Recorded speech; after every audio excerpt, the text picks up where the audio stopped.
Imagine surviving the absolute most powerful, destructive weapon ever created by humanity. Now imagine surviving it twice.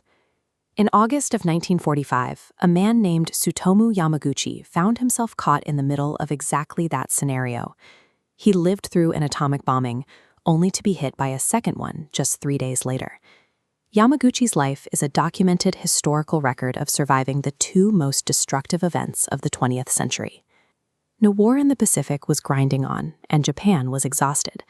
Yamaguchi was in Hiroshima on a business trip, packing up and preparing to finally head home. On the morning of August 6th, he looked up and saw a single American bomber passing overhead. Air raid alarms had become so routine that nobody paid them much attention. Seconds later, the sky exploded. A flash brighter than the sun swallowed the city, instantly driving the temperature up to thousands of degrees. The shockwave threw Yamaguchi through the air. The intense heat burned his skin, and the sudden drop in pressure ruptured his eardrums. Around 80,000 people died almost immediately in the blast and the intense fires that followed. The entire city's infrastructure was effectively erased. Buildings vanished into dust, and shattered glass became a storm of deadly shrapnel. Despite his wounds, Yamaguchi dragged himself into a makeshift shelter and managed to survive the night. While an entire city had been wiped off the map around him, he was still breathing, and the next day, he began the long process of trying to get out. The morning after the blast, his only objective was to navigate the leveled landscape, find a working train line, and get back to his family. He lived in another coastal city, a place called Nagasaki. This map traces his physical route. Moving through a reeling country, he slowly covered the distance between the two cities. It took the entirety of August 7th and 8th to make the journey, riding the railway south.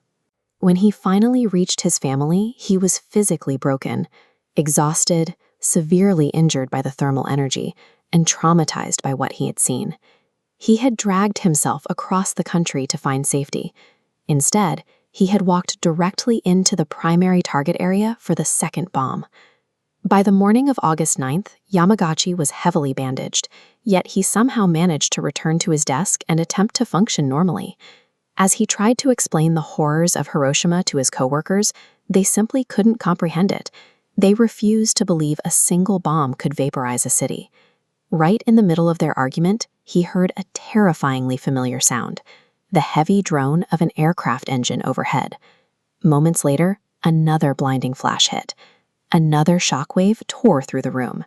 Nagasaki was the target. Looking at this comparison of the blast radii for both the Hiroshima and Nagasaki drops, you can see the sheer statistical absurdity. Out of everyone in Japan, he was the single data point standing inside both lethal zones. When he climbed out of the rubble, the landscape of Nagasaki mirrored the exact same destruction he had fled just 3 days prior. He had performed a miracle escaping the apocalypse, only to have the apocalypse follow him home. The war ended mere days later, and through the devastation, Yamaguchi was still alive, burned, injured, and exposed to intense radiation. For decades, he rarely spoke about what happened. The psychological trauma of watching entire neighborhoods erased in seconds, coupled with severe survivor's guilt, kept him silent. But later in life, he decided to channel that trauma. He began speaking publicly, using his extreme experience to advocate against nuclear weapons. Despite the intense radiation exposure at 2 separate ground zeros, Yamaguchi lived for more than 60 years after the bombings, eventually reaching the age of 93. He lived long enough to see the irradiated graveyards of 1945 replaced by thriving, rebuilt cities. Yamaguchi's story is a rare statistical anomaly, but it provides a first-hand account of the human cost of nuclear warfare, a narrative he used to push for global disarmament until his final day.